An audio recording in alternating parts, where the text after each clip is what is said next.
yang langsung kepada memakai jasa transportasi LRT.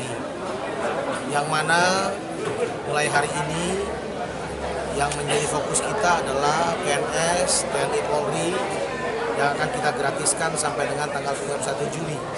Dan harapan kita ini menjadi satu sosialisasi yang bisa memberikan satu pengetahuan kita bagaimana cara kita menaiki LRT yang benar, bagaimana tertib sebagai penumpang yang benar dan lain sebagainya.